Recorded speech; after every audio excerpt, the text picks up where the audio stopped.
And then you blew it. That is the most absurd statement of the year. Nice. Nice. Oh, baby. I'm in my zone, I'm feeling it.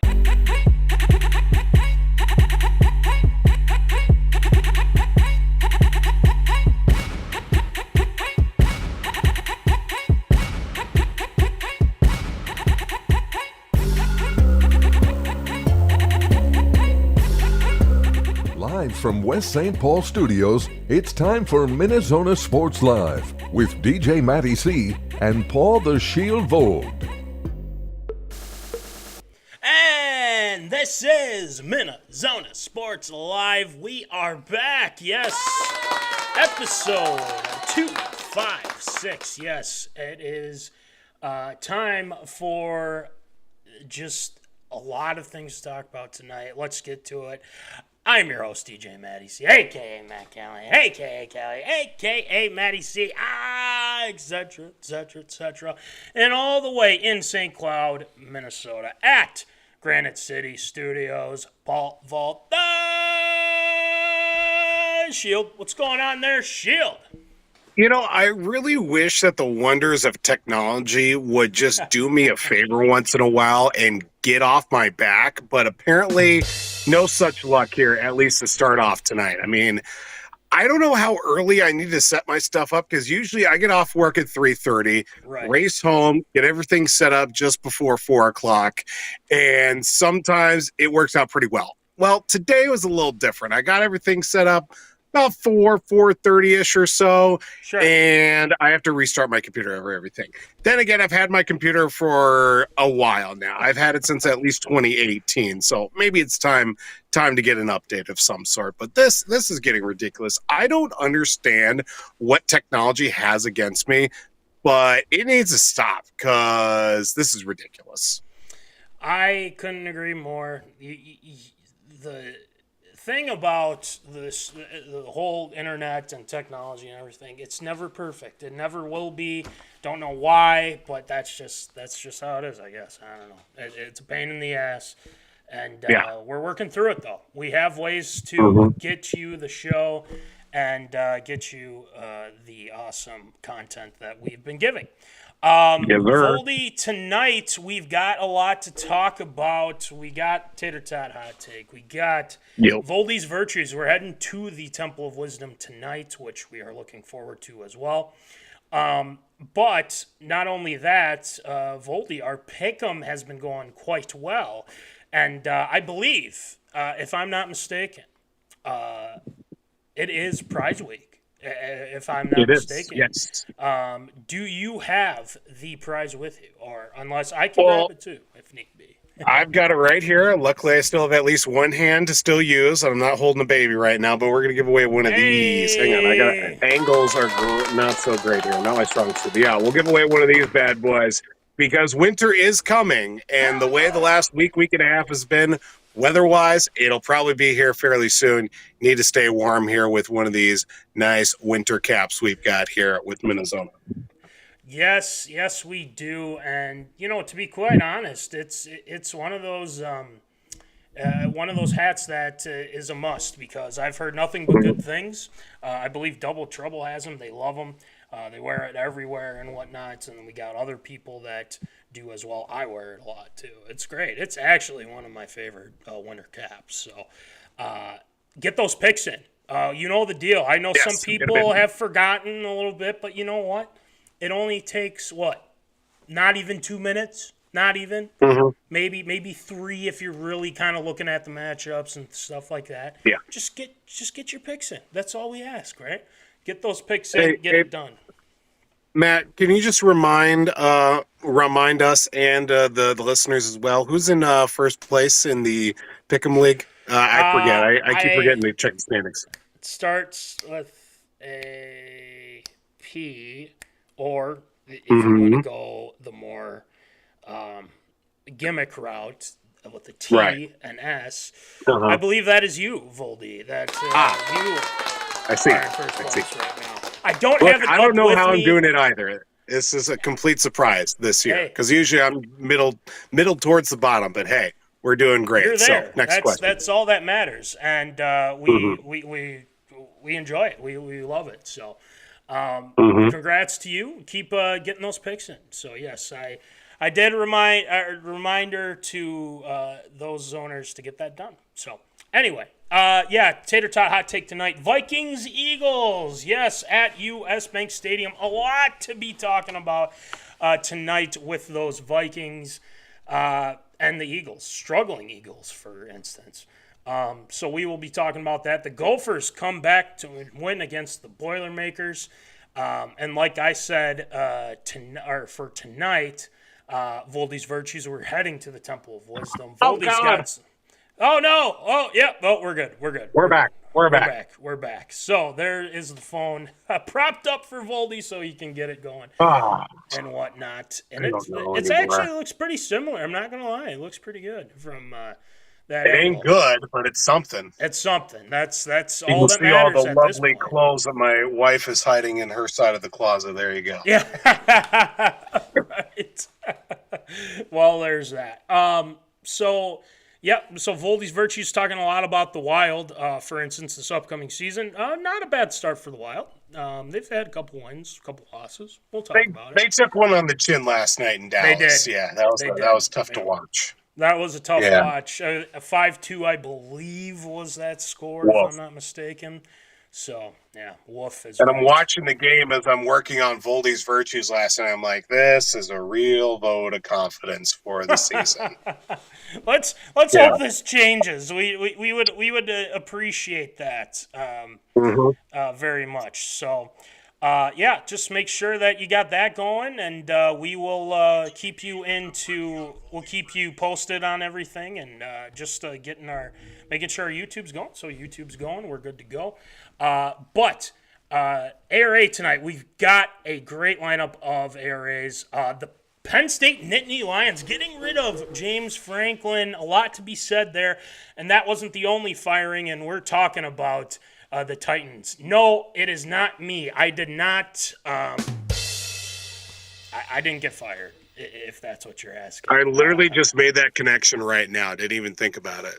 Wow. It's hard. It's hard to, it's tough to remember, because we'll talk about that in ARA. Briancallahan being fired. Joeflacco and Rodgers headline the Icy Hot Bowl bowl. Voldy, that was spot on. Props out to you. Wish I could take credit for it, but it wasn't me. So. Oh dang it! Well, it's still good. Erikspoelstra named Team USA head coach of Team USA basketball. A lot to be said with that. And then round things off, you know the deal. Shield shoutouts. Shield's got some shoutouts tonight. We will talk about that as well. So I say, Voldy, we got to get it going with some Tater Tot Hot Take.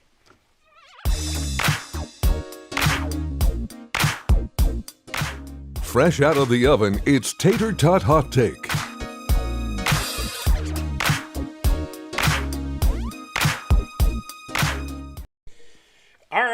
is time for some Tater Tot Hot Take. We start off tonight with those Minnesota Vikings. So, a couple things that we need to talk about tonight is the matchup, the injuries is a big thing we got to talk about tonight as well. They come off this bye.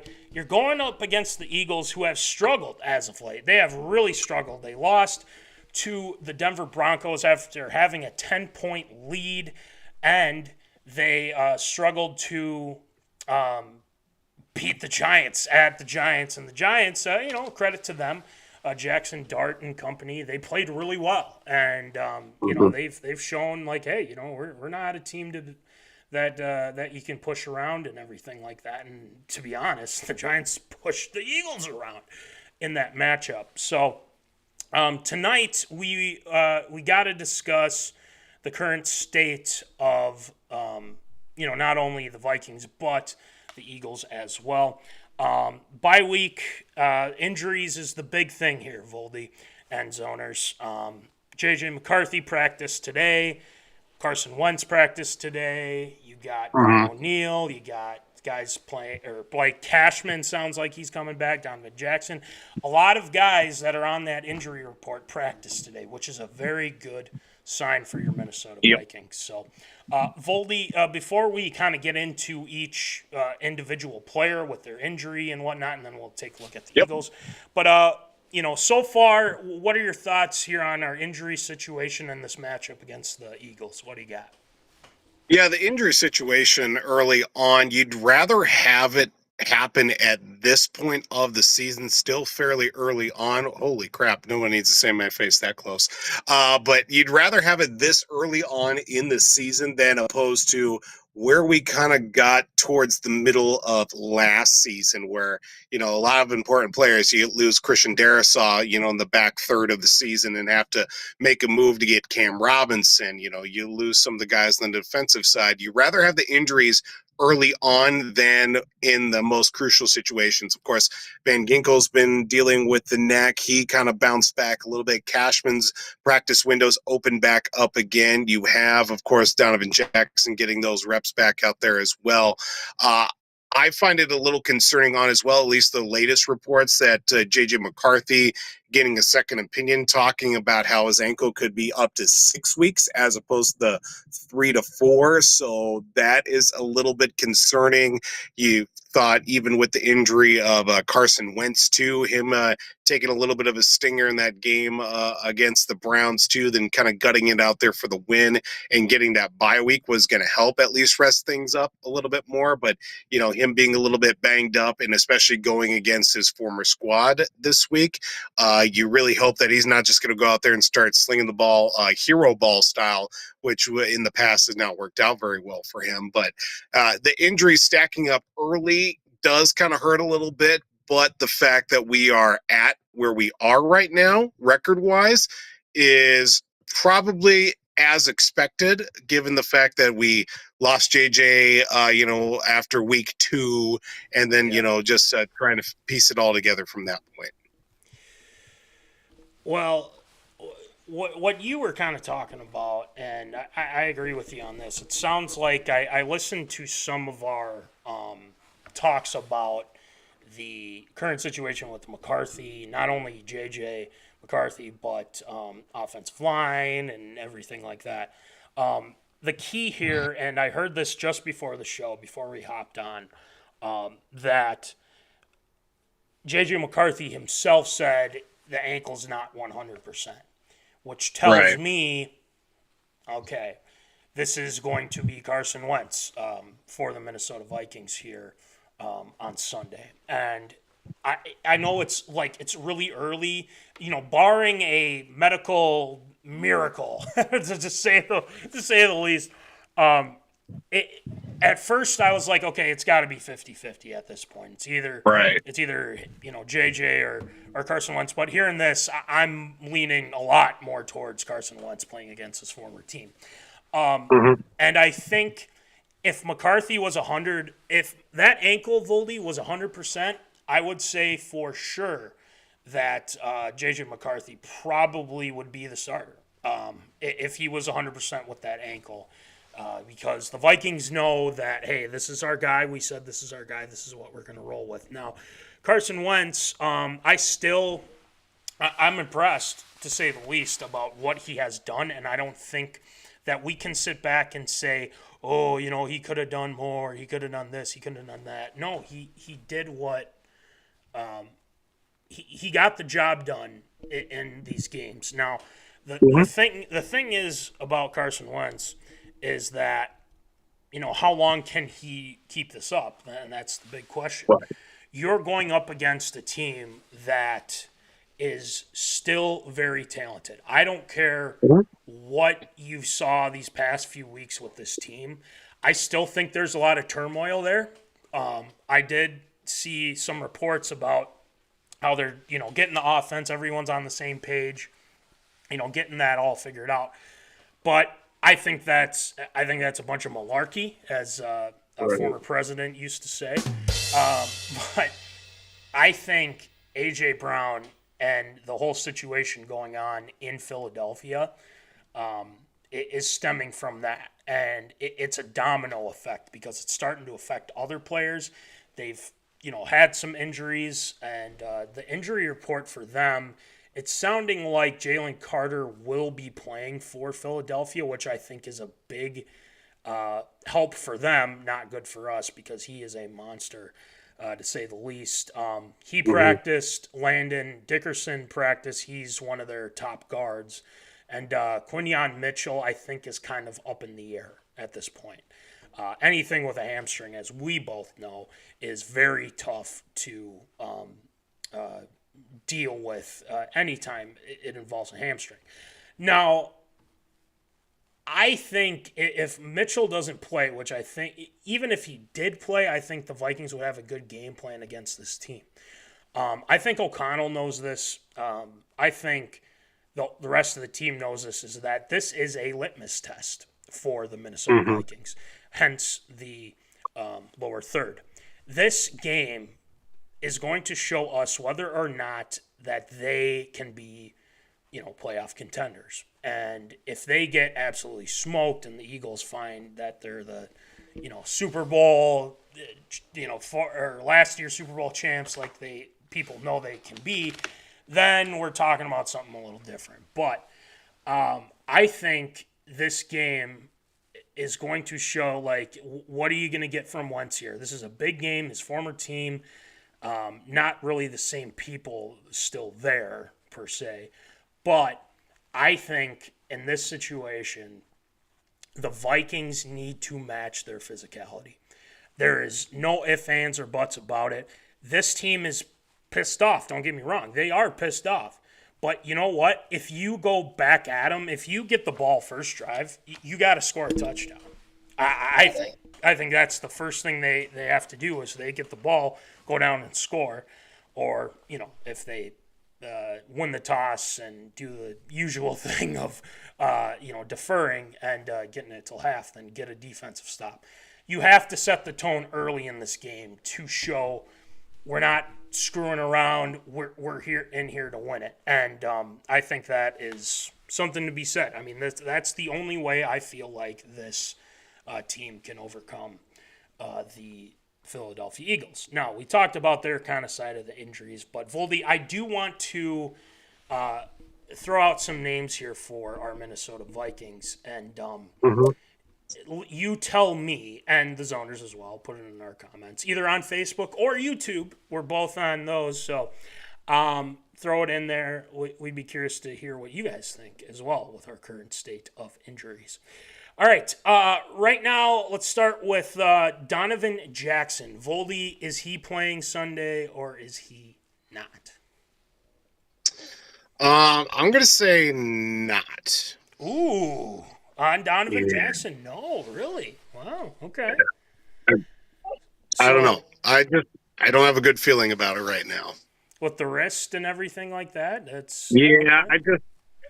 Just the way that things have gone with the O-line to start off, especially the last couple of weeks, I would rather have him sit out another week just to be 100% sure. Because I know with linemen too, they're going to be using their hands quite heavily, and it's not going to be if he's not 100% and that gets hampered a little bit more, it's just going to be even bigger setback for him.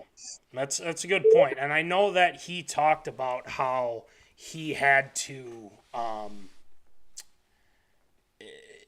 He forced himself in that game against Cincinnati because he got injured against Atlanta, and he played through it, and he did a great job, to say the least.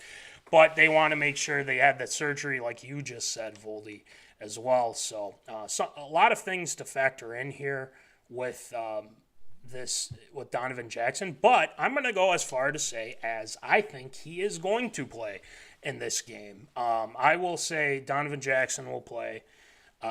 Be at left guard, and if that's not the case, you know what? Joe Huber did a pretty good job. I was quite impressed with his whole what he did, and Blake Brandel at center. I thought he played well too. So we got that going for us. Let's go to Brian O'Neill, Voldy at right tackle. Will he be playing on Sunday? Yes or no? Yes, I think he will be playing. I think just with him being out as long as he has the last few weeks and through the bye week too, I think that was probably what they needed the most with him getting that extra rest through the bye. I say yes, he will be playing on Sunday. I agree. I'm going to go the same route as you. I think that this MCL sprain is something that he can manage throughout this whole situation. And I think him practicing today is a big sign that he will be playing on Sunday. So now let's get to a former Gopher, especially a guy that has been injured since after the Bears game and everything like that. Cash Money, a.k.a. Blake Cashman, is on track to go. I mean, he's got to be activated off IR. He was a full participant. Right. I think this is pretty easy. That was one thing I was wondering, too, because the 21-day practice period or whatever, that started this week, right? So that means that – because he was on IR, correct? Correct. Yep. Okay. So I was just wondering if he's got to wait the extra, 15, 20-ish days or whatever. But if he's activated off the IR, then I would think he would be able to go, and then that would be yes. He's going to play on Sunday because we need him in the middle. We definitely do. Ivan Pace has struggled, to say the least, and I think having Cashman kind of shoulder or take a lot of the green dot duties is going to help this defense because you got Saquon coming in.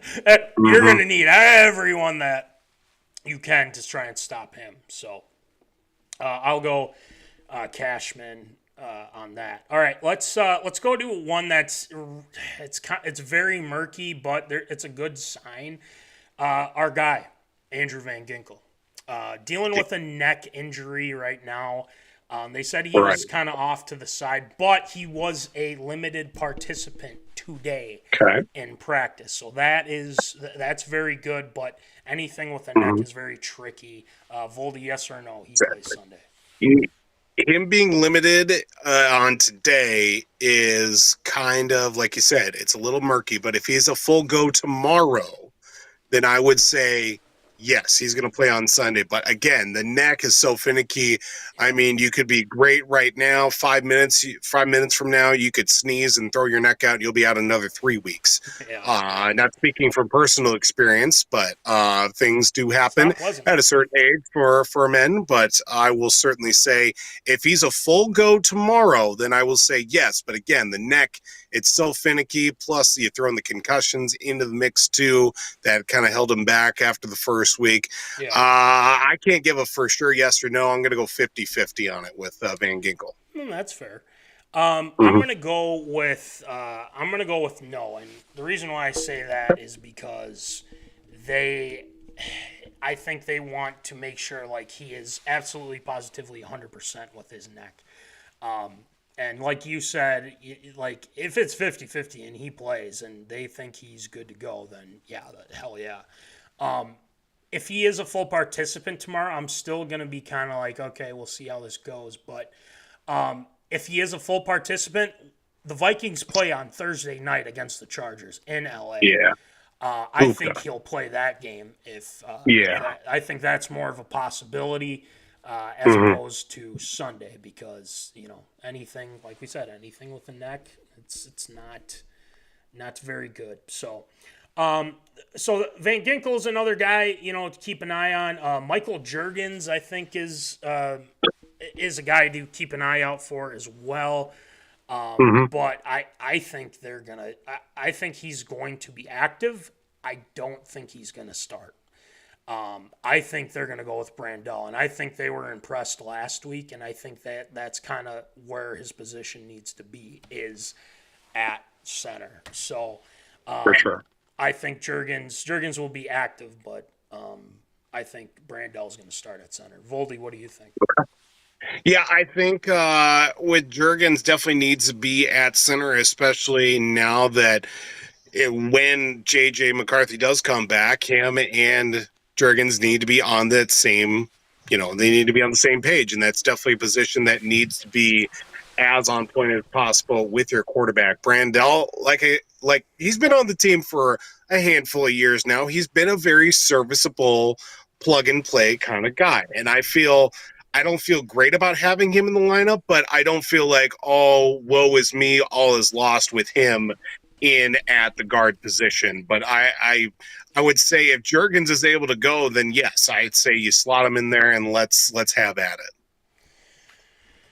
Let's see what he can do, especially up against this front. And if Jalen Carter, apparently Jalen Carter already said he's going to play, so I guess that's up for debate for a lot of those guys.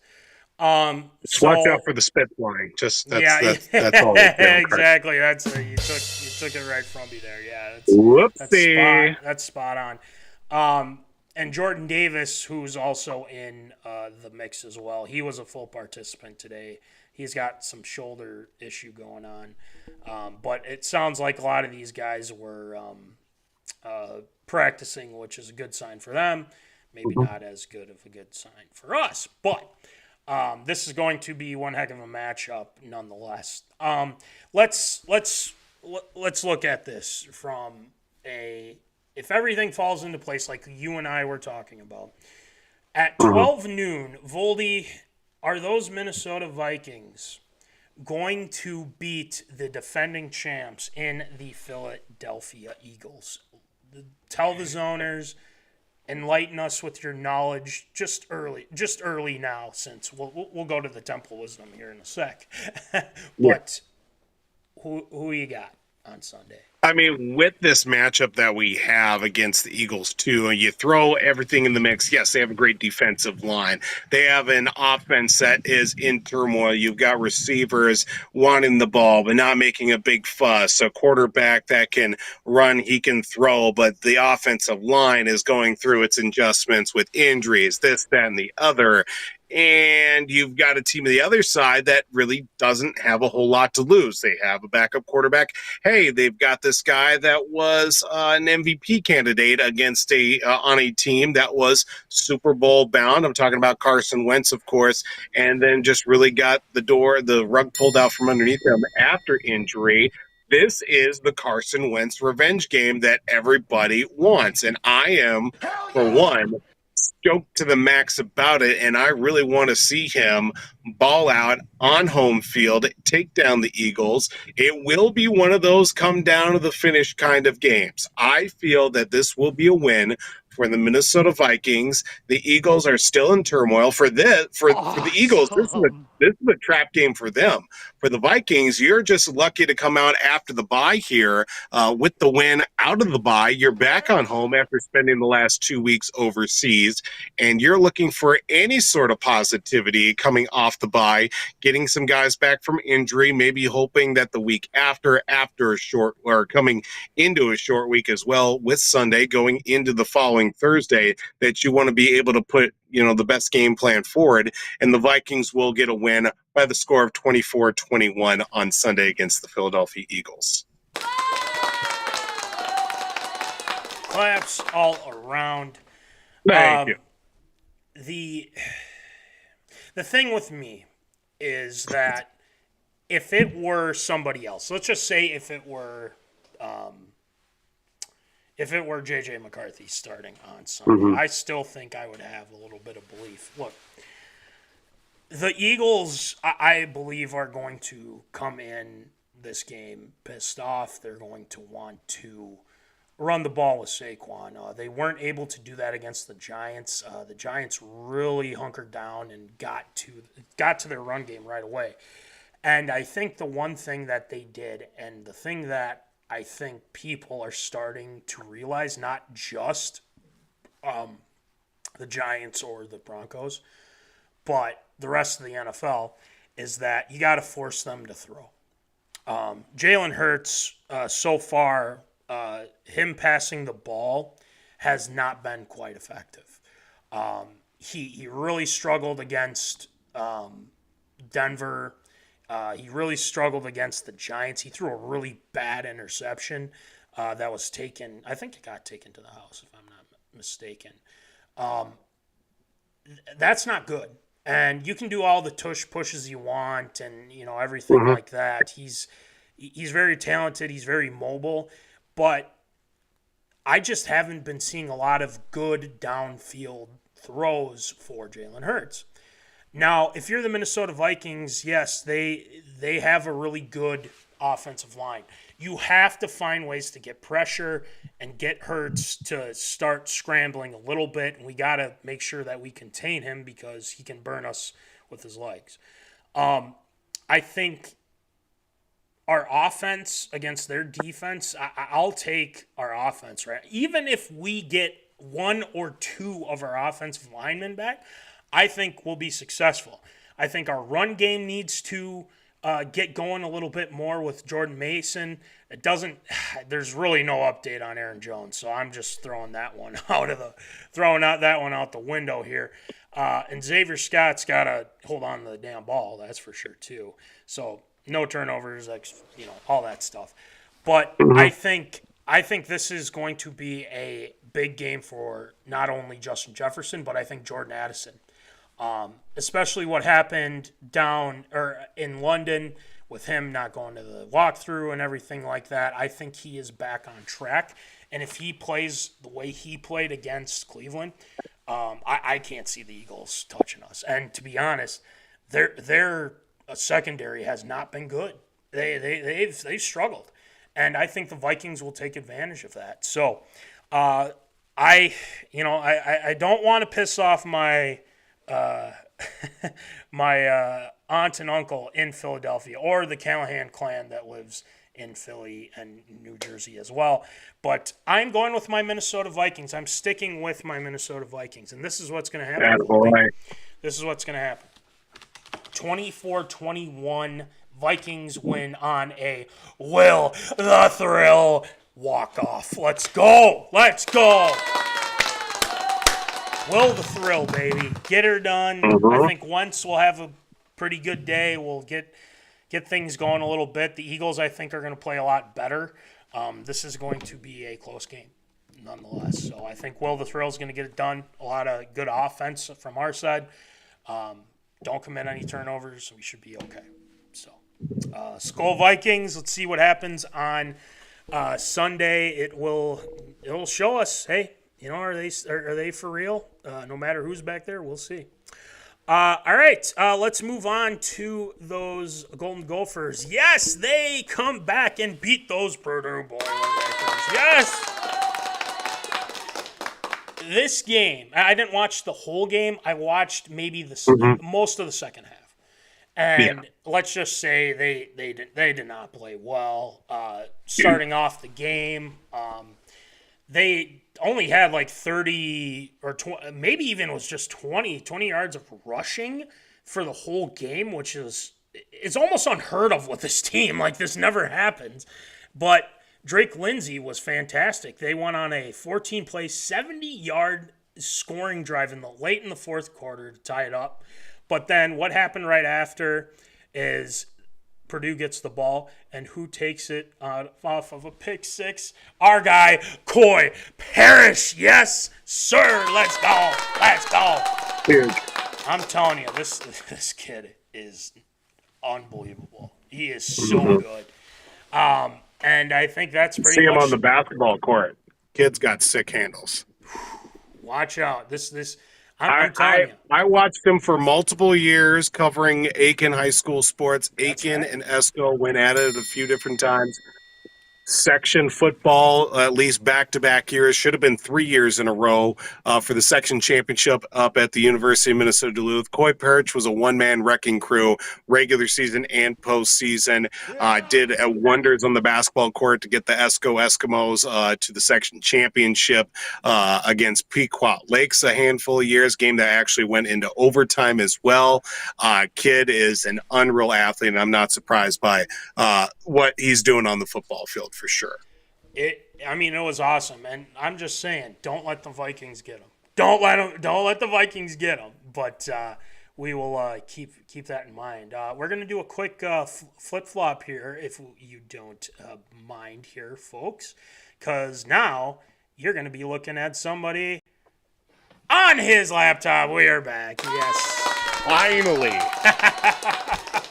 Welcome back, Golly, we dude. missed you. We'll get you your own camera as well. Don't worry, it's all good. Back We're again. good. Shout out to the Mariners. Yes, Shout out. Is that a Polanco? Do we know? No, it is No, not. it's not. It's not Big Dumper. It is the King, Felix Hernandez. Ah, yes, Shout out. King Felix. That's right. Yes, love it. So, that being said, Excellent timing for my co-host as well. Hey, there he is. There We is had the a bath, Tater. we've got Yes, a sir. bottle, and we'll pass out hopefully here in 20 minutes. That's right. That's the goal here. So, Voldy, what were your thoughts on the Gophers' big win? Homecoming night too. Yes. A lot of things that they probably have to address here this week, especially not rushing the ball very well. So, Voldy, what do you got? Yeah, like you had mentioned too, I watched the majority of the second half kind of leading up into halftime and then also going in the majority of the second half as well. Not a good first half in any regard for them too. It was a very it was almost kind of like they were shell-shocked that Purdue was going to come in. I thought the Gophers thought that Purdue was just going to lay down and take the loss, but no, they're a very pesky bunch there over in West Lafayette for sure in the Boilermakers, especially under Barry Odom, who I still loathe to this day for what he did to the Mizzou football program in his tenure there. But yeah, they just did not rush the football very well. And I thought that was a very big surprise. And some of the screenplay that they had as well with, of course, Darius Taylor, that didn't really get going. And then they just got very opportunistic with their offense. They got a couple of calls towards their way. And of course, with Koiperich getting that interception, that ultimately was the big difference maker. And I knew as soon as he had that ball in his hands, I knew he was going to score just based off of not only the angle that he had and the play, but, you know, obviously I've seen him for a number of years, and being able to make that effort was no stretch of the imagination, but definitely a lot of things to address here when it comes to the play from the Gophers after the homecoming win. Yes, and I think with this team is that this is a different team. I mean, this is a team that can actually throw the football, and I think it comes down to them being able to do both. And if they figure that out, I mean, look, they'll be pretty good. I didn't really judge them much after them losing to Ohio State. I mean, you can't expect them to do anything against a team that's the defending champs, for one. And it was in it was in Columbus, so there's no way they were going to get any win by any means. But them going against Purdue, we both said on the show that they would win, and they did, and to their credit. I think Fleck is going to address that with the run game and what you have. Darius Taylor. I mean, he's one of the top backs in college football, I will say. But it comes down to the O-line. It's not as dominant as it has been in these past few years. So they need to try and fix that. You have some concerns about how they're being coached and everything like that. It sounds like people are saying Fleck got out coached, but I think Fleck hopefully he takes that personal into this next game here for the Gophers. I hope so. But Drake Lindsay, I've been really impressed with. I mean, this kid is doing things that we never really see any of those previous guys like Mitch Leidner or Tanner Morgan. And again, I got no beef against any of those guys, but I will say this though. Yeah. Mitch Leidner, the only quarterback in recent memory to win the Little Brown Jug against Michigan. But I'm just saying We'll give him that. That was 2013 though. So it's been a good while, but nobody else been able to do that since then. So yeah. Look, I mean, you got to give credit where credit's due. I mean, it's very impressive. There were a couple key wins, but there could have been more. That's all I'm saying with that with Leidner. But anyway, with that being said, Voldy, I think the Gophers looking ahead here at their schedule. I'm gonna quick take a look and see who do they have up next. Oh, it is. We don't even have a time for that one? Is this what's going on here? Or am I just losing my mind? Well, they've already had their bye weeks. So. No. It is. Oh, no, they play Friday against the Cornhuskers. Ooh, that'll be a tough one. Ew. It's at home. Ew.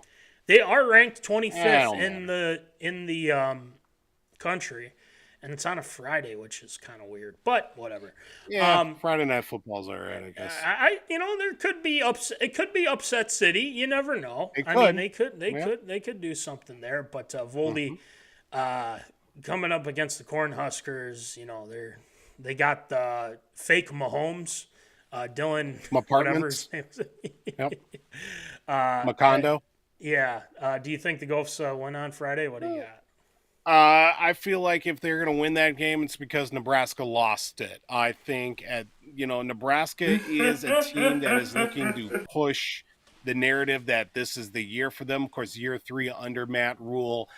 I feel if this is going to be one of the situations, I'm just going to throw it out here. If Nebraska loses against Minnesota, we're going to start to hear a little bit more and more about Matt Rule possibly heading back to the Keystone State in Pennsylvania. Of course, the job opening at Penn State. More on that coming up here. Of course, he made his bones with Temple back in the day. He is a Pennsylvania guy for sure. But I look at this matchup overall. I mean, you've got a dynamic weapon in Raiola at quarterback too. You've got some playmakers on both sides of the ball. Gophers are going to have to lock down tight, and because that they're going to look to stretch the ball down the field in Nebraska for sure, and try to impose their will with the line play that they do have. But I feel like it'd be a matchup that the Gophers are going to have to go all out in this matchup in order for them to get the win against Nebraska. I'm holding out hope that they do, because Friday night under the lights, Huntington Bank Stadium, weird things have happened in the past, and I'm hoping that it does happen again here on Friday. I think it's very possible. I got a bad feeling that they're not ready for this type of team, and their team is quite good to say the least. And like you said, there's going to be more on Matt Rule here in a little bit when we talk about the James Franklin deal. So. I hate to do it, but I want to be realistic a little bit here too. I just think the Gophers they're going to be too much to handle at this point. And I hate to say it because I know a couple Cornhusker fans that would be that are like, see, they're better than the Gophers, but the Gophers have had their number. Are these said Nebraska fans from Nebraska? Maybe a couple, but our guy Aaron Madsen is a big Nebraska Cornhusker fan. Not I from think Nebraska. There's some connection there. Why but is he a not Nebraska from fan? Nebraska. He's not from Nebraska. I know about 7 or 8 Nebraska fans. None of them are from Nebraska. I don't get it. I don't know. It's something with the corn there. I don't know. I don't get it. Sorry, I had to get that up. That's one of my big sports. Okay. Yeah. I have tail testament, obviously. I'm a Boston sports fan, not from Boston, yada, yada, yada. But Nebraska fans in general, I don't understand. Yes, you won a couple national championships back in the 90s or whatever, but now what? What have you done? Now what? Right. Yeah, exactly. Right. I digress. I need to get off my high horse. Another thing here, too, I wanted to bring up. I'm sorry, Sure. We're getting off track here. What do we feel about PJ Fleck as a coach? I've yet to meet one person in the last calendar year that actually likes PJ Fleck as a coach. And most of these people are coaches, too. You see, I have been a Fleck, or I don't want to say Fleck fanatic. I mean, I respect what he's done because, listen, the Gophers before then were irrelevant. And, Jerry Kill, the whole deal with that, Tracy Clays, that whole, the whole situation that happened with that, and, the players. I mean, it was a very messed up deal. But what Fleck has been able to do, he's beaten Wisconsin. He finally beat Iowa, which is good. Somehow, some way. And he's finally, kind of gotten past. They had that great game against Penn State. I mean, no one thought they would win that game, and guess what? They did in 2019. But there's a lot of negativity towards Fleck, and there has been some rumblings that if some of these high-end jobs are available, that he might turn loose and go to those, which it wouldn't surprise me, because they're going to offer a lot more money and you have a chance at glory, the whole deal. I just think he's really good for this university. I really do. I think kids like coming here. I think we've gotten a lot of guys that have played. Tyler Johnson, Rashad Super Bowl Bateman, Mohammed Ibrahim. I mean, the list goes on. So I'm not necessarily I would, do it's not like how I would defend O'Connell. Like, O'Connell, you're not touching O'Connell. Like, no effing way. This dude has been fantastic for the Vikings. Whereas Fleck, I'm like, I see some of the criticism. I really do. I think that there's a lot to be said with PJ Fleck, and I think that if he were to leave, it would suck. But I also think maybe it is time for a change. I don't know. So, what do you got with that? I see PJ Fleck as the greatest used car salesman of all time.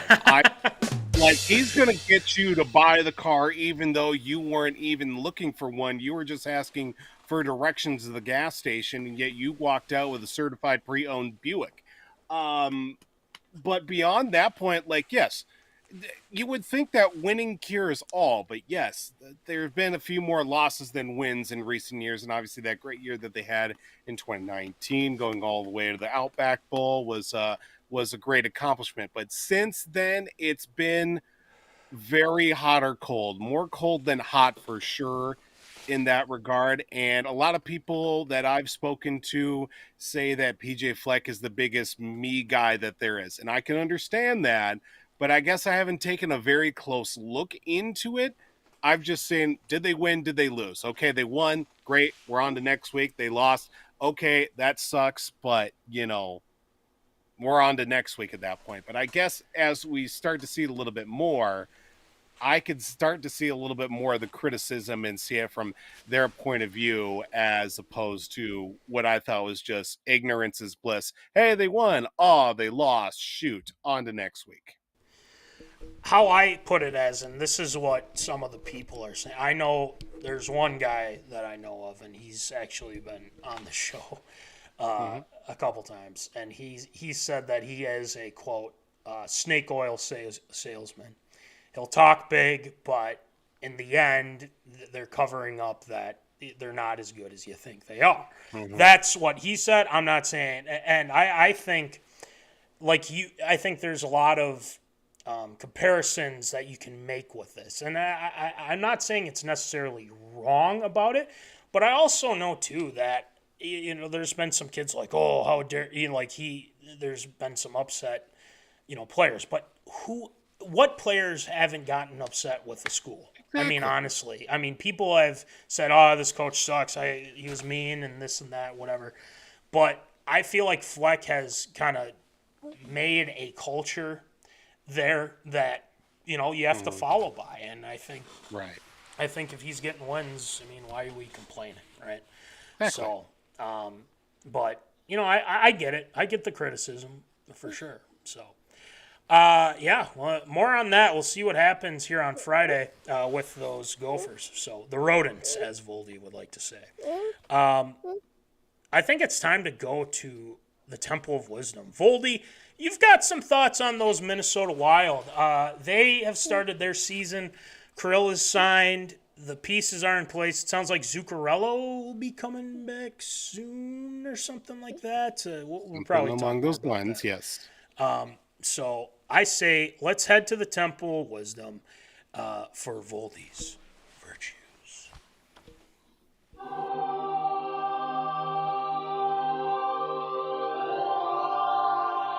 He has emerged from the Temple of Wisdom. Gather round for Voldy's virtues. Yes, he has emerged from the Temple of Wisdom. He is going to be talking about the Minnesota Wild. So, Voldy, please enlighten us with your knowledge. Well, as the lower third does suggest, yes, we are talking about the Minnesota Wild and their near future. A lot of things to look at as we enter the 25th season of the Minnesota Wild. Of course, suffering a loss last night in the Central Division, with it being a 5-2 loss against Dallas. Talking about that, things are off to, like I said, a hot and cold start, but what else is new in Minnesota sports? But this season has much more promise for one of the four major teams to bring a title home to the state of Minnesota sooner than later. I'm not saying it's happening this year. Maybe it could, maybe it couldn't, but things are looking more promising than the other three teams. The offseason days leading up to the season opener were very up and down without much to talk about, unless rumors were swirling about worst possible situations, contracts and trades and everything in between. But cooler heads did prevail with the ending of those vaunted Parisi Suter contracts, of course, and the dead money on the books, the signing of Kirill the Thrill and Gus Bus as well, Philip Gustafson in between the pipes. These moves have, again, solidified a team that does have the makings to not only be a contender in the division, but also a Stanley Cup. Now, I know I might be jumping off into the deep end of Delulu land, as the kids like to throw out these days, but just hear me out on this. There are a lot of things in place here for the Minnesota Wild to be taken seriously as a contender. And it's very funny that I did bring this up and talking about this, because across my timeline over the last couple of weeks were my previous conversation on Voldy's virtues from years back about how the Minnesota Wild will never win a Stanley Cup. Starting things off and looking at how things are turning in the right direction, contractual control. Now, we talk about it, of course, with the signings of Kirill the Thrill and obviously Philip Gustafson, but there are also other major core pieces still in place here for the Wild. You have guys under control for a number of years: Jared Spurgeon, Matt Voldy, Marco Rossi, Jake Middleton, Brock Faber. You've got Yakov Trenin, Jonas Brodin, Joel Eriksson Ek, and a few more under team control over the next 2 to 3 seasons. Some guys might be 4 to 5, other guys 5 to 6 as well. But that main 2 to 3 year stretch under contractual control of the Minnesota Wild is going to be paramount, with this nucleus that you do have of experienced players and some guys new to the squad and youth trying to solidify their spot on this team. Now, speaking of youth, we do have a burgeoning star on the blue line with Z Buyam, is a revelation even after his time winning a national championship at the University of Denver and jumping right into running an NHL power play in the middle of the playoffs. Not something that you hear very often from a player trying to make its way from the college ranks into the pro ranks. But seeing his game will only grow and help solidify his transition from, of course, the captain and Jared Spurgeon that does hold that C on his sweater to him in hopefully as little time as possible, going from the back end of the career of a Jared Spurgeon under a couple of years left under contract in his advanced play into a Z William and hopefully lock him up after his initial rookie contract to full extension on him for years to come. Now, speaking of youth, of course, the full transition in between the pipes, I should say, with Marc-Andre Fleury still within the area, but not in a Wild sweater, is going to be Filip Gustavsson as the main guy. But Jesper Wallstedt, for many, many years, the Minnesota Wild have wasted all these youth goalies that have come up through the ranks. Darcy Kemper, Anton Hudobin, the list goes on and on. They get 1, maybe 2 seasons as a backup, switching in between first and second goalie. Then they go on elsewhere, have a great start. Darcy Kemper won a Stanley Cup. Anton Hudobin played a number of years before retiring. Again, the list goes on and on. But Jesper Wallstedt as the backup goalie is paramount because the fact we have seen over the years the Wild have that knack of holding on to these guys to get past their prime and before they go on to somewhere else and have much better success than they would in Minnesota. Having that friendly competition in that, because we know Gustafsson is going to be the number one, but having a very capable backup with Wallstedt will only make the goalies both better down the stretch in their careers, and of course, as the Wild look to make that next step here in a very competitive Central Division. Now, another thing that I have, of course, the last couple of years we've always been talking about, is this the year the Wild make the move? Is this the year the Wild make the move? And you always look at one spot, maybe 2 spots as you will, ownership and the front office. Too many times we have seen what a non-believing GM and owner can do to a team here in Minnesota that needs a player or two to get them over the hump. Paying attention here for those that are tuning in at home, hopefully the Minnesota Twins and the P.O.D family are those tuning in, because this is what the Wild are doing. Yes, they signed their top player. They signed another great player as well, that being their starting goaltender, and have made a couple necessary moves. billguerin, that being as the owner, as being the GM. And this is also the case as of the Wild, as owner Craig Leopold wants a winner as much as the next guy, and was even at one point willingly and jokingly, of course, to give a blank check to Kirill in order for him to stay. Thankfully, it didn't come to that. Cooler heads, like I said, did prevail, and that contract did get signed before the start of the season. Now, billguerin, Billy G, former player, still not afraid to tell it like it is and to be as honest as possible. Heard him on a couple of recent interviews and podcasts in the hockey ranks. He is going to shoot straight from the hip, and that's what I love about billguerin. No time for nonsense, just get straight to the point for the sake of the team and the product on the ice. Wants to do everything as best as he can, not get in the way of the coaching staff, sits back, and if they have, if the coaching staff wants some advice, he'll be able to give it. Sure, there have been a few dry spots with the Wild being eliminated 8 times in the last 10 seasons of the first round, but that will happen with some of the worst contracts possible weighing you down over the years. Now, with all these multiple factors, and sadly a tough win last night against Dallas, 5-2 loss, but we're not talking about that. The Wild are trending in the right direction, and some experts are having them as a dark horse into the playoffs. Yes, we are talking about a West Division, I should say a Central Division especially, that does bode a lot of competition. They're trending in the right direction, even with a stacked, like I said, Central Division that includes the Stars, Nashville, Utah, Winnipeg, St. Louis, and Chicago.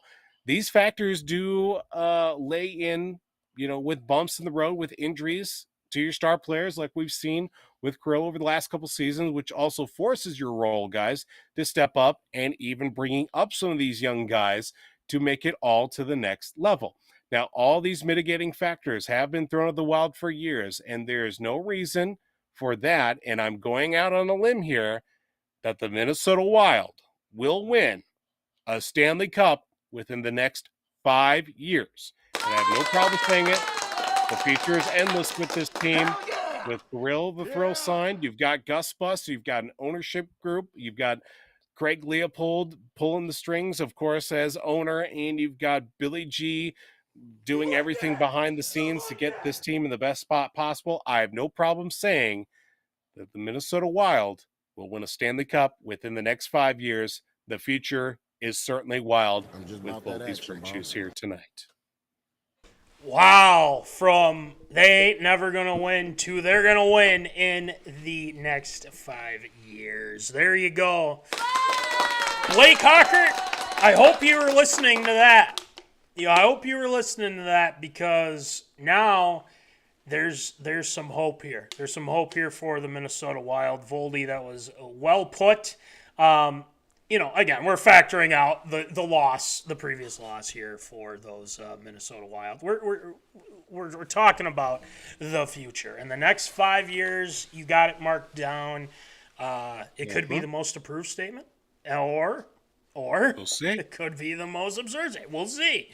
This is why we do this. And again, bold predictions. With the Vikings and everything, but. I think that's pretty spot on. I think they're built for success, and that is the main thing with this team. You have Kaprizov. The main thing is to keep them healthy. That is the big thing for those Wild, to make sure those guys are healthy. They're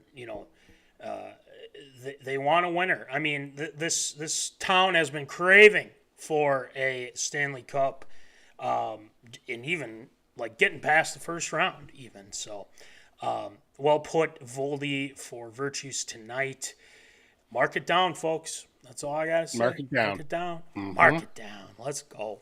So Lucas, who's tuning in, thanks Lucas for hopping on. He's a Skull Wild, like Voldy saw. Yes, He sir. was talking there, Skull Wild. What up, Lucas? Thanks for tuning in. So, yeah, that'll do it for Voldy's Virtues tonight. ARA, we got a stacked ARA tonight, to say the least. Penn State fires James Franklin. We will talk about that, and we'll see where it goes for the Nittany Lions here in the future. Who are they going to get? We'll talk about it. No, the Titans did not fire me. I am not the head coach of the Tennessee Titans, but there's no relation as well. I might have said it before. There's no relation. Briancallahan fired by the Titans after the 1-5 start. There's been controversial things that have been happening apparently behind the scenes. We'll talk about that too. Joeflacco Rodgers headline the Icy Hot Bowl. We've got to talk about that with Rodgers and Flacco, who, to be honest, I mean, he played all right against the Packers, but Dead.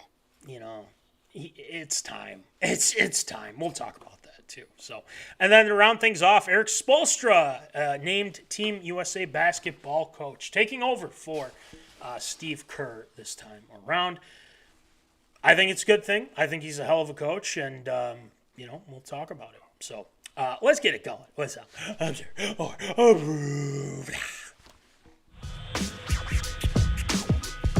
It's time for everyone's favorite segment, Absurd or Approved.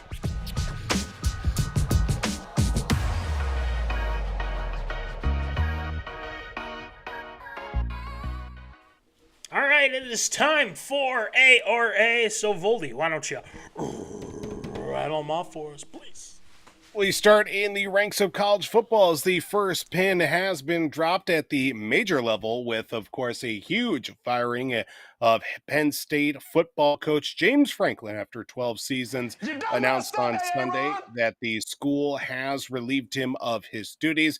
And Franklin will be walking out. Well, he's not going to be empty-handed. He'll be owed $49 million, according to his contract, the second biggest buyout in college football history, only behind Jimbo Fisher's $76 million buyout from Texas A&M.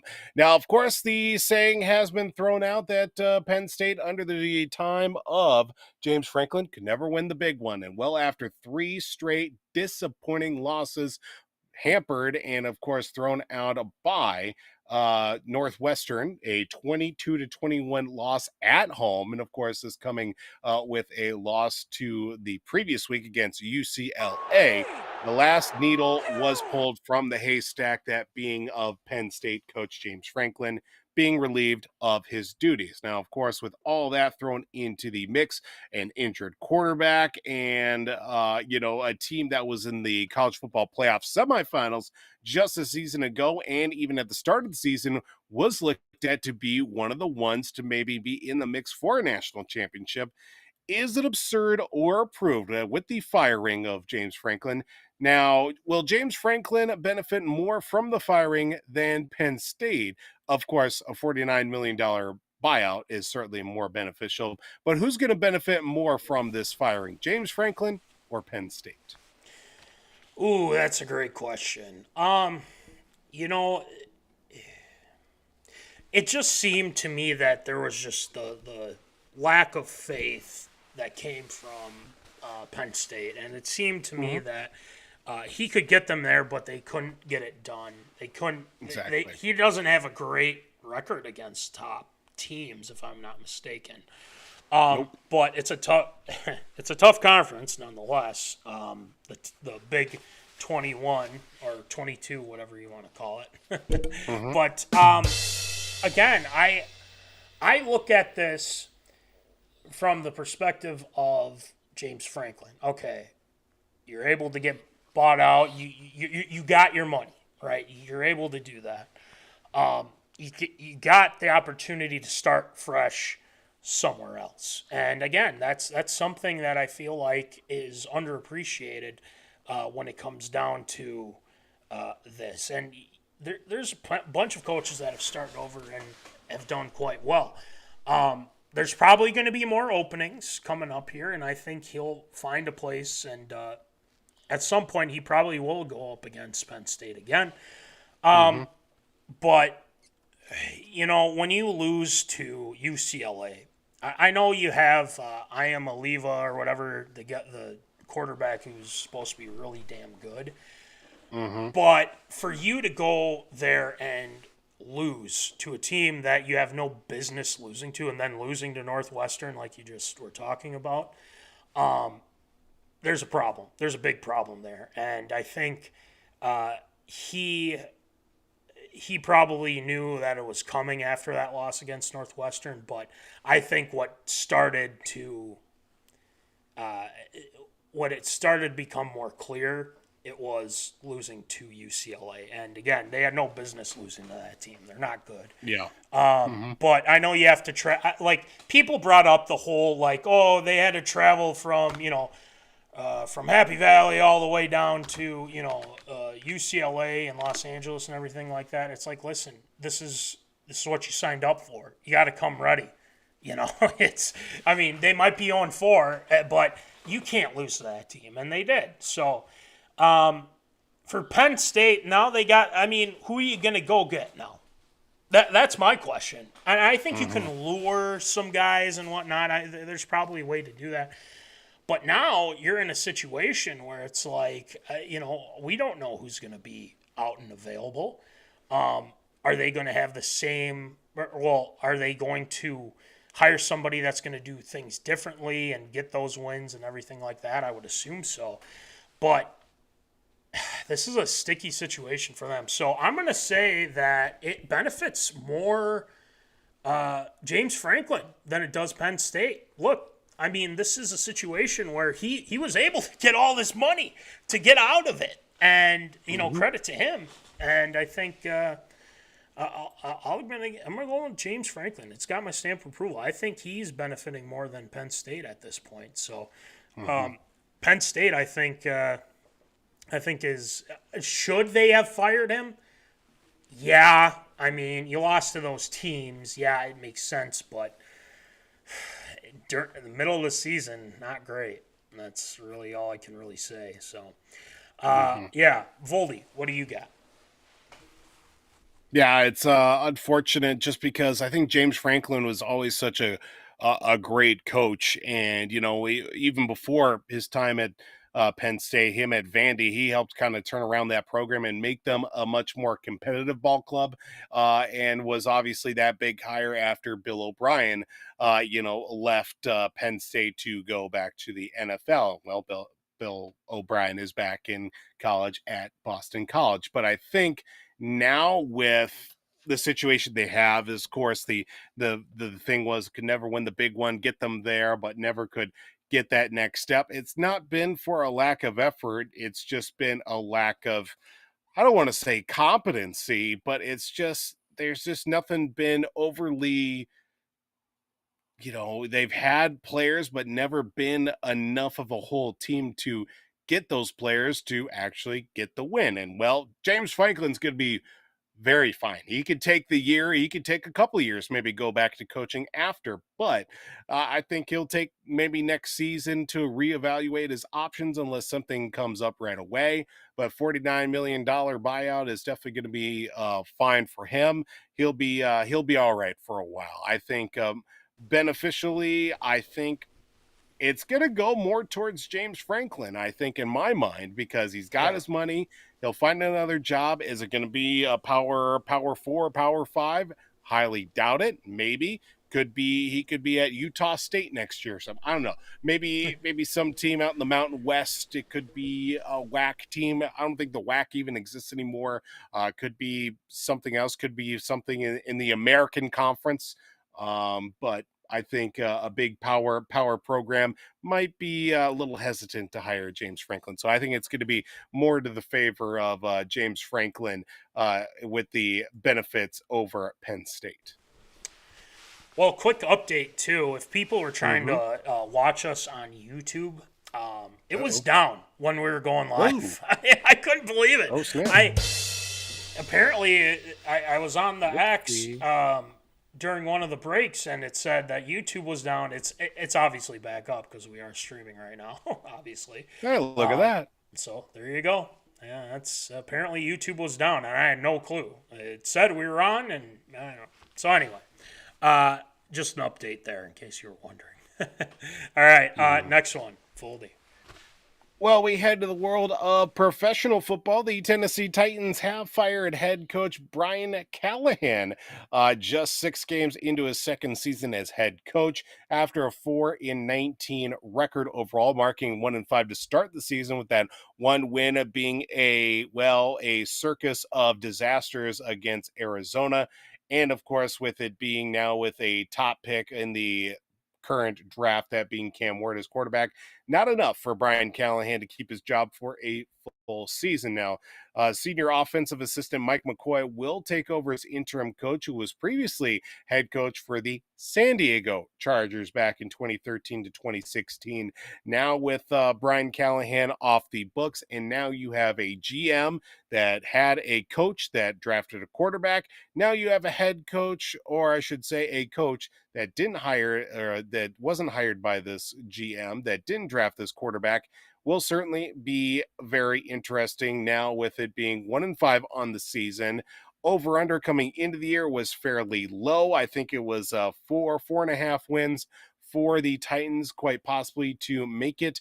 The Vegas odds had them at that, maybe 4.5 wins on the season for them. But with all of the problems that the Titans have had to start off under the tutelage under quarterback Cam Ward, is it absurd or proof? The Titans will pick up 3 more wins this season to put them at 4 wins on the year overall. Yes. Before we get into that, I will say, too, that I have no relation to Briancallahan, nor some of my family members as well. Boy, that's going to make Thanksgiving awkward.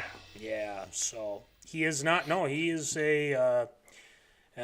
We thought he was a distant cousin, but he is not. So just wanted to clarify before we go. No, just kidding. Anyway, listen, they've been pretty bad since Vrabel left, your guy. And guess what? The Patriots play the Titans this week. They do. And as well, Ready for it. revenge game for Vrabel, and the Patriots have been playing really well as of late.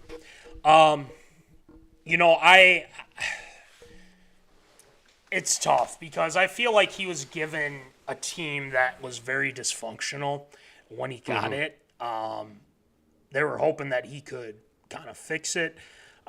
From what I've heard, apparently there have been a lot of things that have come out that he was out on Cam Ward already. Like, what? Why? Like that's not a good thing. I mean, he's just a rookie. He's just a rookie, for goodness sake. They got lucky against the Cardinals. I mean, if that interception was held on and the guy didn't fumble, we're talking about the Cardinals winning, but they goofed and it's just a train wreck. But they got the win. They're just not a good team. I mean, their defense isn't the same like it was with Vrabel. Their offense, sure as hell, is just dysfunctional as well. Yeah, I mean, you're going to have to look into this offseason and find an identity, find a coach that can bring you that. Briancallahan not being able to survive a second season is not good. I think there's a lot of blame to go around. And granted, they were terrible. And I think Cam Ward said that they were, quote, ass, to say the least. And I think that if it's that toxic there, yeah, you might as well, just get rid of what Briancallahan was trying to do. And, they weren't good against us either last year. I know the Vikings had some trouble early with them and whatnot, but they're not that good.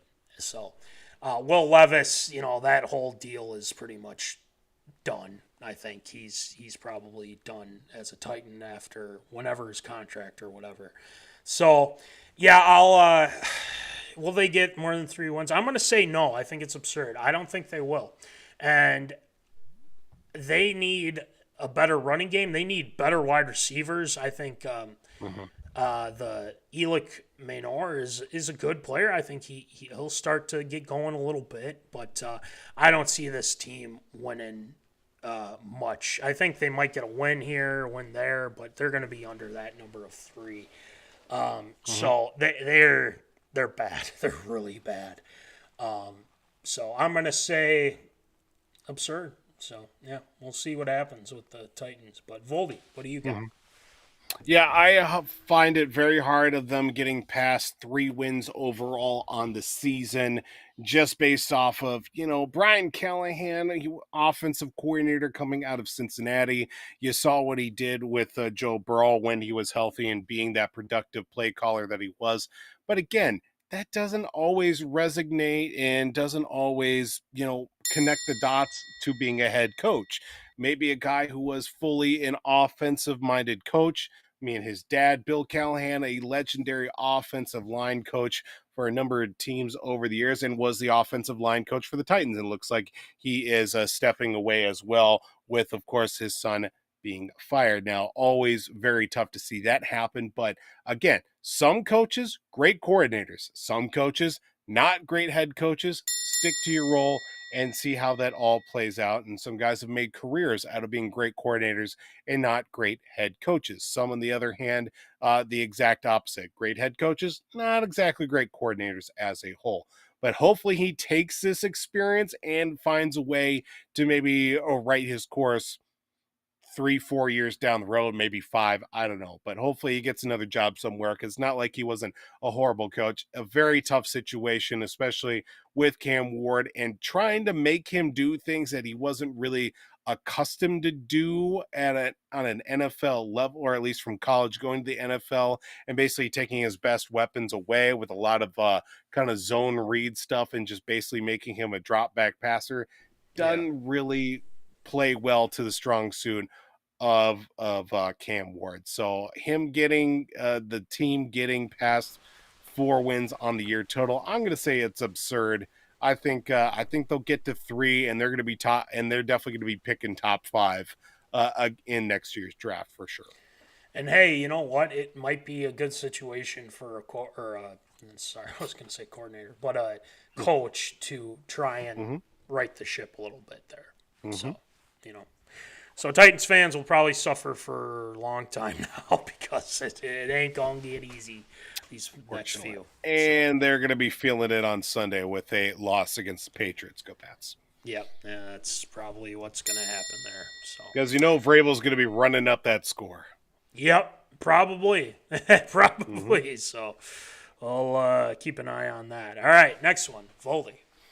Well, we stay in the world of NFL, and of course, coming up on Thursday night, a battle of seasoned veterans. Definitely emphasis on seasoned and veterans. It is a matchup for the second time in NFL history, 2 40-plus-year-old quarterbacks, as the Pittsburgh Steelers, led by Aaron Rodgers, against the Cincinnati Bengals, led by Joe Flacco. Yes, this is the second time in either regular season or postseason that 2 opposing 40 or older year-old quarterbacks will be facing off against each other. Already been dubbed the Icy Hot Bowl because, yes, old guys need icy hot, and I will join that fray here as well. Yeah! Does wonders to the body, especially when your back hurts a lot. Now, this will be a very interesting matchup between the two, of course, with the Steelers kind of starting to hit their stride a little bit. A couple of good games back-to-back. Defense is finding its spots, and obviously the offense is picking up what Aaron Rodgers is putting down when it comes to solid throws down the field. Now, on the other side for Cincinnati, a little bit of a rough go last week against Green Bay, with, of course, Joe Flacco getting traded there. He made things interesting in the back half of the game against Green Bay, but not enough to get a win as the Bengals continue to be the Bungles for sure. But with this matchup on tomorrow night with the Steelers and, of course, the Bengals, is it absurd or proof? Will the Steelers beat the brakes off the Bengals in the Icy Hot Bowl? I think the Bengals are playing better. I think their game against Green Bay, I mean, they had a couple chances to, tie it up or even win it for one, which would have been awesome, to say the least. But, it's going to be tough because I feel like the Steelers' defense has played really well. Their offense, I think, I'm going to just say it, I think they've gotten lucky on a lot of their deals there. And I think, luck's going to run out at some point. I don't think it's going to run out tomorrow. But I just think that they're a team. I think they're a fraud team, to be honest. And I think, I'm being serious. I know they beat the Vikings and everything off a depleted O-line and Carson Wentz and everything like that. Whatever. So anyway, I think the Steelers are going to win the game. But I think Flacco and the Bengals keep it interesting. Look, I know Chase is frustrated, Jamar Chase that being, and T. Higgins and all these other guys. Their defense played a little bit better against Green Bay. I'd love to see the Bengals win just so Rodgers can bitch and moan and everything like that. But I just think it's going to be too much for the Bengals nonetheless, because their defense, Watt and Hayward, and I mean their defense, even though they're old, they're still effective. So I think it's absurd. I don't think they'll beat the brakes off them. I think it'll be they'll beat them by like a touchdown or so. Okay, I'll go with that. So Voldy, what do you got? I think beating the brakes off a couple of broken down Buicks is going to be kind of beating a dead horse, if you will.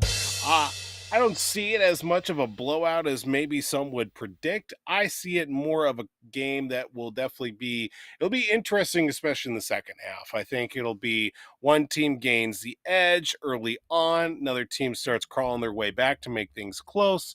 But I still see the Steelers kind of winning at least. Got a better defense than the Bengals do for sure. I think there'll be chances to each side. I think Flacco another week with this system and at least better receivers than he did in Cleveland for sure. Will at least find ways to get them the ball and at least let them be able to work to maybe find their way to the end zone for sure. I think the Steelers still win, but I think it'll be a tight one for sure. And at least the Bengals are going to be wearing the all-white uniforms tomorrow night too, so that'll be fun to watch also. It will be.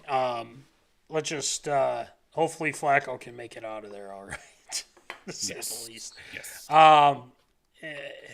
Yeah, it's time. Both those guys just need to go away, especially the fraud over there in Pittsburgh. So, all right, next one or last one, Voldy. Yes. As heading into the 2028 Summer Olympics in Los Angeles, Team USA basketball made a decision for a head coach, of course, taking over the reins for, with Steve Kerr resigning as head coach, or at least not putting his name into the mix here after taking gold in the Olympics in Paris this last go around. It will be Miami Heat head coach Erikspoelstra who is taking the reins as the head honcho for the Miami Heat. Of course, him being involved with Team USA basketball with the national team over a number of years as an assistant, now getting the full reins for the squad for, of course, the upcoming 2027 World Cup in Qatar, followed by the Olympics in LA in 2028. Of course, now this being another chance for Team USA to build off of the success that they had, not only from the Olympics, but even going forward. Now with Spoelstra as the head coach taking over for Steve Kerr, and previously under Mike Krzyzewski as the longtime Team USA coach, is it absurd to approve? Will Team USA repeat as Olympic gold medalists under Spoelstra's tenure? It's a great question. Watching that Netflix series, I forget what the name of it was, but it followed the USA team, Steph Curry, Steve Kerr, Ant-Man, you know the deal. He's the truth, to say the least. Our guy Ant. And the Wolves start next Wednesday, by the way. So get ready for Wolves basketball is back as well. Season 2 of Starting 5 coming out tomorrow. Hey, let's go. Who is it? Who's featured? I didn't see. I saw Tyrese is featured. I love Tyrese Halliburton. I know he's in there. Yep, I don't know who else, but I saw a clip of there was at least Tyrese. So okay. Well, we know that, so keep an eye out for that. But for the Olympic team, it's hard to say really to see how things divvy out, who's going to play, who's not going to play. But I'm telling you, these teams for I want to say Joker. He plays for what was it again? Slovenia, I think. That was Serbia. I don't know. Oh, Serbia. Thank you. Yes, Serbia. Yeah. And a lot of those teams, Canada even, they're back in it. They got SG Flop out there.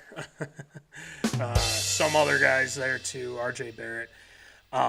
They're more competitive. I'm telling you, it will not be easy for them. France, I still think, wants to beat the U.S. I think they've come close a couple times. Germany is starting to get some good players too.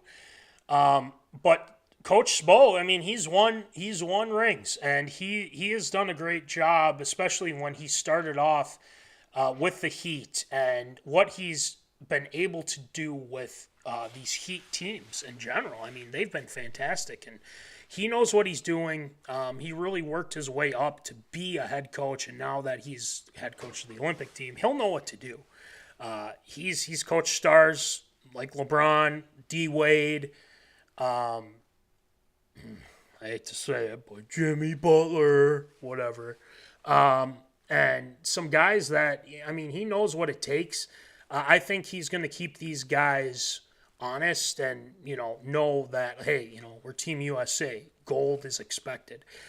So to answer your question, depends on who's on the team and everything like that. But, yeah, I'm going to say yes. I mean, why wouldn't you say yes? I think it's Team USA for the win, baby. I just think that they get it together at the right time, and they're able to take down a lot of these countries. So, yeah, I will say they will. Stamp of approval. Voldy, what do you got? Before I give my answer, season 2 of Starting 5 has Tyrese Halliburton, SGA, Jaylen Brown, Kevin Durant, and James Harden, believe it or not. So they are going to be featured this season on Starting 5 there. So yeah, it'll be an interesting to watch. May have to add that to the list. Now, getting back to the conversation of Erikspoelstra and Team USA. I find this as a great move for Team USA because we've got really the last really big connection of kind of some of those real old school coaches kind of, get in players' faces, but also still being able to adjust to this generation's type of player. Erikspoelstra, of course, longtime assistant for Pat Riley back in the day with the Miami Heat. Of course, him now being head coach for a number of years. Still a very productive and challenging coach as well. I've always been a fan of Spoelstra. Of course, not really been a fan of him when the Miami Heat beat the Boston Celtics or the Timberwolves for that matter. Neither here nor there, but I respect his game as a whole. And I think he's a really great coach when it comes to getting the most out of his players, taking guys that maybe nobody else wanted or were very looked down upon and getting the most out of them, especially on those very interesting finals runs that he had, of course, in the bubble and also in previous years out of the Eastern Conference. I think this is probably the right move for Team USA. Of course, you weren't going to be getting Steve Kerr back, who's definitely in the back end of his career and probably just wants to stay more focused on Golden State and probably making another run at a title before maybe he decides to retire or move on to something else. But I think Spoelstra, this is his time to not only get the proper shine that he deserves, but also do something that is a great challenge for him and to prove that, he can certainly do it with all the great coaches after being, a longtime assistant within the ranks of the Team USA core. I think this will definitely be the right step for them. Will it be Olympic champions? That's tough because even the last go around was not easy. Tough.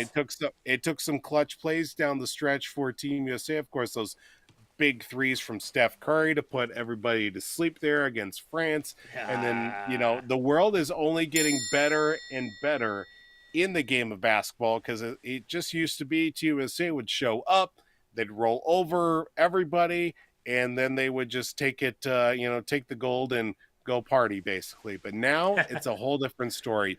You've got the whole world definitely with the putting their crosshairs on Team USA for sure. It ain't going to be easy, but with it also being on home court with the LA Olympics, I think it'll definitely be the right recipe for them. So definitely will be Olympic champions in 2028. Stamp of approval all around. There we go. So, it'll be exciting. We'll see. All right. Great job with AR8 this go around Voldy, as always. Thank you, sir. Shield shoutouts. We got some shield shoutouts to get to tonight. So let's get it going. What's up? Shoutouts. Shield shoutouts.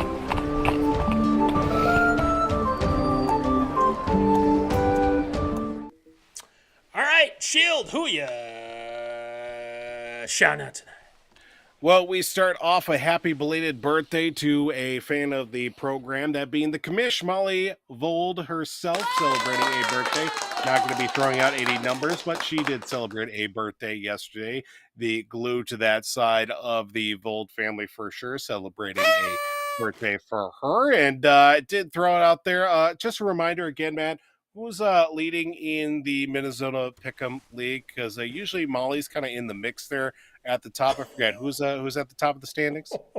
I believe you are, if I'm not mistaken. On to the next shout out. Happy birthday, Molly. Happy belated birthday, Molly. Just throwing that out there. But we also do have to send a shield shout out as well to a zoner as well, and being creative consultant, Mrs. Sarah Ann Toosvold. No, she's not sitting over there. She's probably out in the living room scrolling on her phone, or maybe watching the show. I certainly hope so. But she actually decided to make a nice purchase for me. I don't have it on me, but I did get a new wallet. It's pretty sweet. It's one of the ones that it's got a little button on the side and the cards pop out. Oh, yeah. I had that on the Amazon wish list for few months now, and she decided to pull the trigger on that. So that was a nice surprise to see there. So big shield shout out to her on that. And that is going to do it for shield shout outs this week. I love it.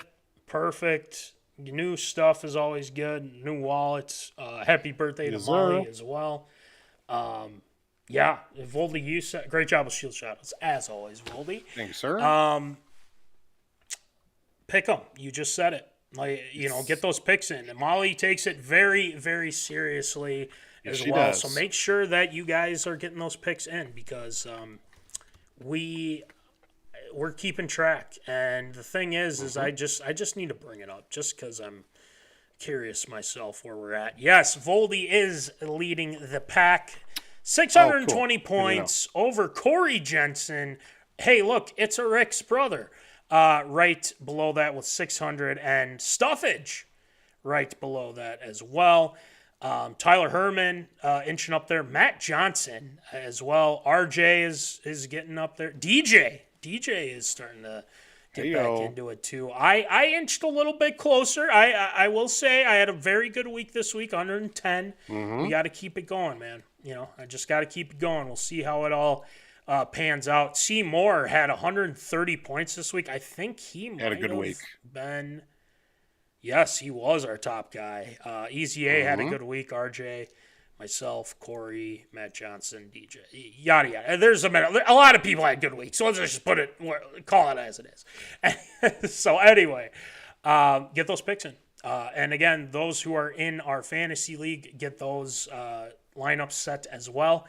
A lot of good games this past week too. So, yeah. With that being said, guys, we got the merch. You know the deal. Yes, this week is a prize week. Thank you for reminding me. You can win that winter cap. It is coming. The winter's coming, man. No matter how the inevitable is coming, that is for sure. Make sure so you can win a winter cap. Yes. Look at that. Pretty sweet. So make sure to get that in. And if you're just like, screw it, I'll just buy it since, pick 'em hasn't gone my way or things. That's totally fine. We've got them for you. We got those. Got the sweatpants. Again, it's getting chilly out there. You're going to need those to relax in. And we got the quarter zips as well. The stickers, the OG hats, the new hats, the hunting hats. For that matter, we got them. We can get those to you as well. The 5th anniversary hats still available. We still have them, and we can get those out to you. So thank you to National Fleet Graphic, Crown Rental, Tyler Knutson for the stickers. And thank you to our guy, Will Rattel, doing some awesome things with W2 Performance, www.w2performance.com. Make sure you check him out as well. Check out the Brotherly Ballers podcast, Tyler Hermann, Jack Vickers, on all your fantasy football needs. Make sure that you are up to snuff on your fantasy football. So shout out to our guy, TLS Performance, Troy Stoudemire Jr., doing some awesome things as well. He did follow us on our backup account. Thank goodness, by the way.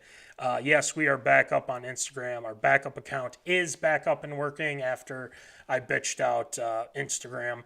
That's a whole thing in itself, but we're good. That's all that matters at this point. So we got that going for us, thankfully, and that's going quite well.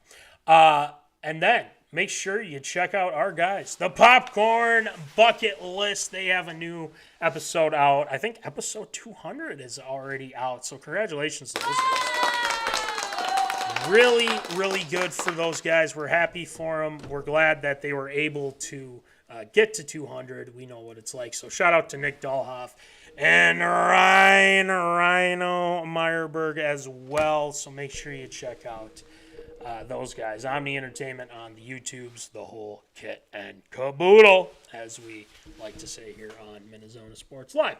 So, with that being said, Skull Vikes, big games this weekend. It is MEA weekend, so a lot of people off work, teachers, students, all the whole deal. It's that time of year here in Minnesota, so make sure that you guys are keeping up to date with all your high school teams and everything like that too. So that'll do it for episode 256. Make sure to get those picks in, like we said. The Vikings game, the Gophers, the Wild we're playing, the Wolves start next week. We'll have more on that next week as well. So, without further ado, as always, remember, folks, keep in the zone. I think that we lost Voldy. But, folks, keep in the zone. Holla!